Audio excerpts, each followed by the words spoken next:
Hi again then guys, and so we've got another special project replica tune for you today, and this time it's for a pretty obscure racing model, but it's one of my personal favourite classic racing cars.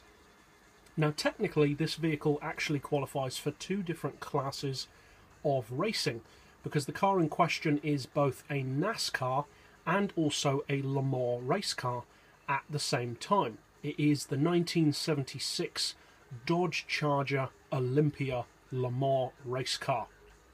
The car has 550 horsepower, weighs over 1.6 tonnes, almost 1.7 tonnes, and raced in the 1976 Le Mans 24-hour race. It did not win, but it did pretty well, considering its huge disadvantage in weight compared to many of the European sports models. So this is of course a non-premium vehicle, so there aren't really many visual things that you can do to the car. All I've done to it visually is fitted the Polyphony P525 rims, which look basically like steel wheels, and of course removed the rear wing and painted it white as the real car is. So we'll go first of all to the garage for the mechanical setup of the car, and then out to the track to see how it performs. So I've built this car to the closest available specs of the original Le Mans Charger, which is 550 horsepower and 1660 kilos, which incidentally brings us up, as you can see, to 518 pp. So you want your racing soft tyres, of course. For the brakes, we've reduced the rear balance to 4, increased the front to 6. For suspension, we've got the ride height as low as possible, front and rear. We've stiffened up the springs to 1575 and 1275, dampers on 5 all round, anti-roll as high as possible, camber on 3.5 front and rear with neutral toe as always.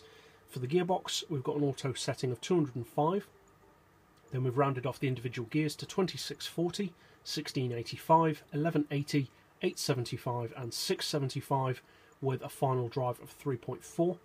For the diff, we've got the lowest initial torque to reduce wheel spin off the line, high acceleration and low braking sensitivity.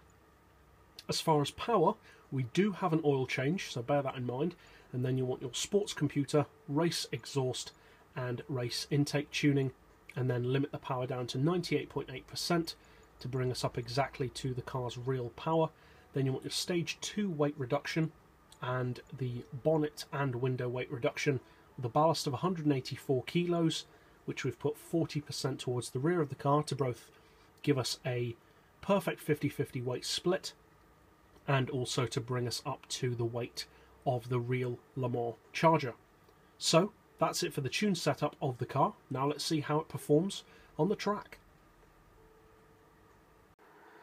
Now, as with the classic style Le Mans Porsche replica that I made a few weeks ago, this tune isn't specifically designed for PP specific racing. It's designed purely to be a vintage style racing replica, really to have fun with more than anything else. But as it happens, it is actually really competitive at this PP level. Now obviously being 518 PP, it's a little bit of an odd number. It's not really 500 or 525, so you may want to vary the tune a little bit to get it to whichever class you plan to use it for. But as it is at the moment, it's just a faithful replica of the original car, and that happens to sit at 518. But its performance for that level, both around corners and in a straight line, is incredibly strong.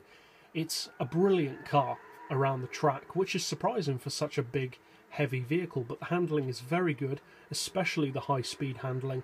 The acceleration is very strong, especially mid-range against other cars of a similar PP, and the top speed is around 200 miles per hour. Well, it's actually over 200, but around the 200 mile per hour region, and even with the chicanes on this track, you can still get over 180. So for those of you who do use this tune, I hope you find it fun and helpful, and that's it for this build. So I'll see you guys next time, and as always, thanks for watching.